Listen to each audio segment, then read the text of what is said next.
Okay, so 14 minutes for this video.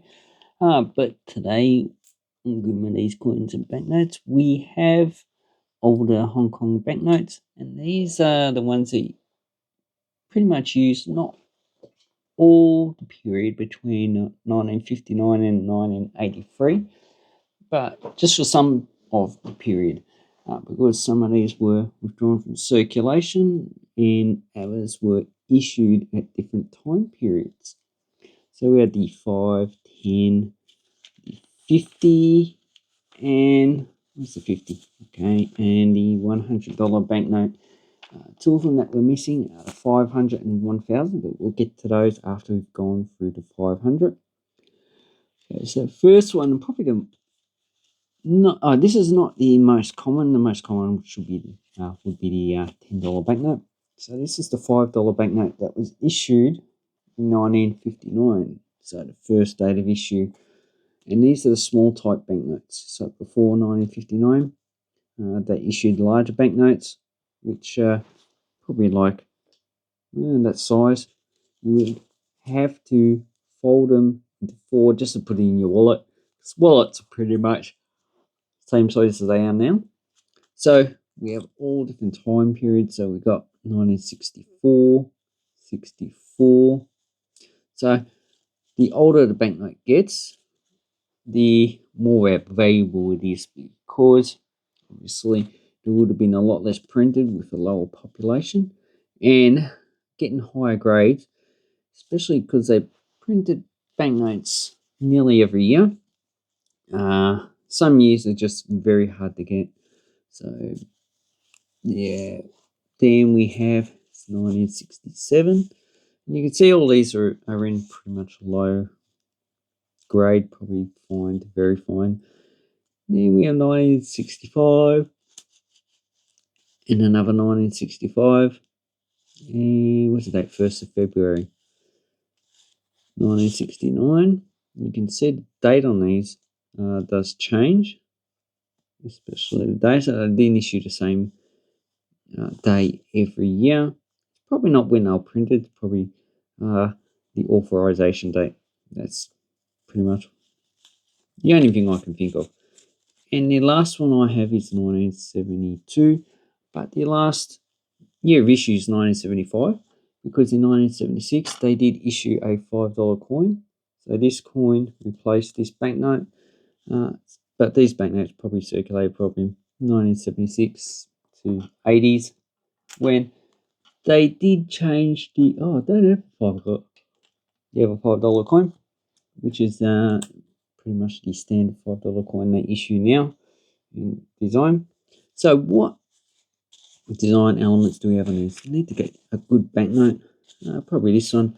We just have an allegorical feature of a woman. We have the coat of arms of the HSBC.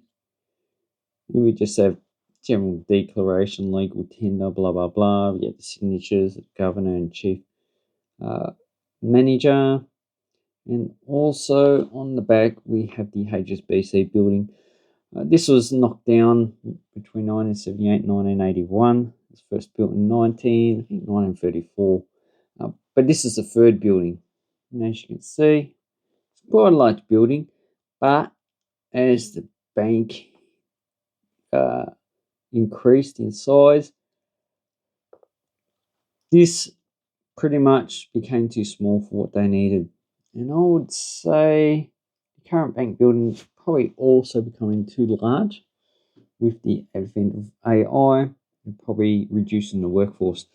Although an increase in population probably increase the workforce as well. So I would say it's probably just static. Okay, so these are probably like $5 to $10 each. These are my spares. Not really interested in keeping them. Okay, so the next denominations, and this is the most common. And up until, let's have a look, up until 1968. So between the end of the Second World War, 1945 and 1968, there was no $50 banknote. They just had a $10 and then they had a $100 banknote. And I believe this probably would have been a day's pay back in the 1950s. So the first year of issue is 1959 for the small size, and this is probably worth at least in there $20. All of the banknotes I've seen have been in this grade, and are all dated 1st of May. Yeah, 1st of May. Then we have 1964, 1965. So this is probably worth at least $20. 1966, 31st of July 1967, and it's really wow. That rain.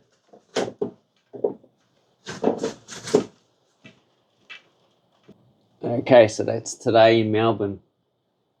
Probably only about 10 degrees. So this is pretty much hell weather. And that's the next door neighbour's house. You can see the actual cloud. Pretty cloudy. So I did actually want to go and do a geology video, but obviously it's just too cold for me. So I'm not really interested in going out and freezing to death. Okay, so this banknote has a series up here. So the Roman God. Then we have the coat of arms of the HSBC again. Pretty much has all the same detail.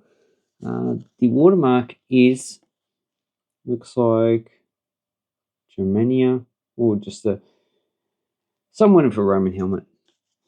And on the back, once again, we have the HSBC building. This one you can see a lot better. So this is all a standard design at the time. 66, 67, 73. So you can see there is a change in the actual serial number, so the fonts is all changed. Then instead of the letters being a suffix at the back, it's turned into a prefix at the front. And that occurred sometime between, 1967, 1973, I can't remember exactly off my head. 78, 78, 79, and 81.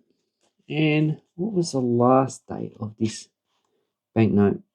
Because in 1985 they did reduce the size of these banknotes and issued a small size banknotes, the green ones, which you can get sometimes in Hong Kong because they're still legal tender. These banknotes are no longer legal tender, and you can see what they've done.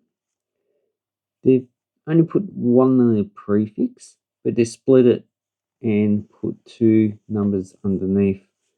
So pretty much it went from the letters being a suffix to being a prefix to it being a split series. And the last issue was 1983. So these ones are not really worth about $5 to $10. The 80s, the 8081 seems a bit easier to get to 1983, but they're actually still cheaper than the poor grade 1959. Okay, then we have the $50 banknote. So this was first issued in 1968, and as you can see, I reckon it's quite a nice design. So here's a watermark. So here's A2, so it's the 2,337,445th banknote. This is 1981. So that would indicate that there is a change from a single letter suffix in 1968, and then that occurred up until what is it? In 1981 when they changed it to the split prefix, so they didn't have a two-letter suffix at all. And this one's probably worth at least $20. 1981 doesn't seem to be hard to get. The last year of issue of this one is 1983. We have the same watermark as on the $10 banknote.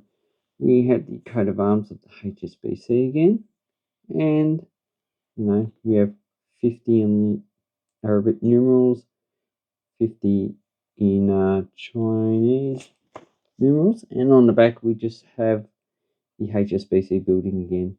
It's actually quite nice. So this is my favourite of the banknote series.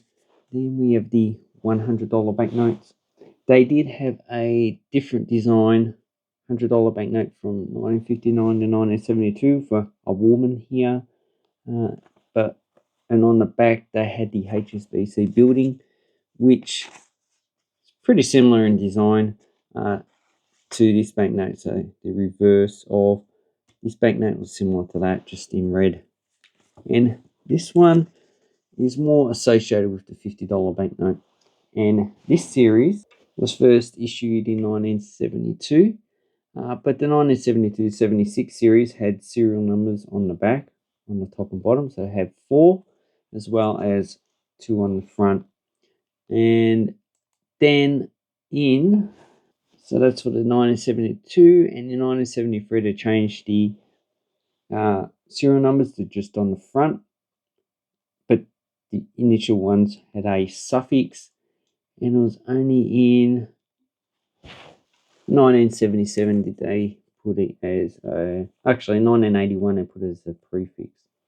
So this banknote is interesting, and then it has the denomination here. Up. So 100. Basically, most of it's in English. We have Hong Kong, Shanghai back in English and Chinese. And on the back here, I actually like this. So we had the 2 guardian lions at the front of the building, which are still there. And here we have the Chinese dragon. So that represents the Chinese emperor. Also good luck. And we have different colours. So that's why I like this banknote, because of the reverse side. Yeah, the front of it's not that special. So you have a 81, 81, and 1982. So these had a value of $20 back when they circulated, but these are no longer legal tender. So the value is probably still a minimum of $20 because people are not really going to sell them for less than that. And most people think that they're still legal tender, so they're just going to put them in a minimum of $20. But you'll be struggling to get these for under that.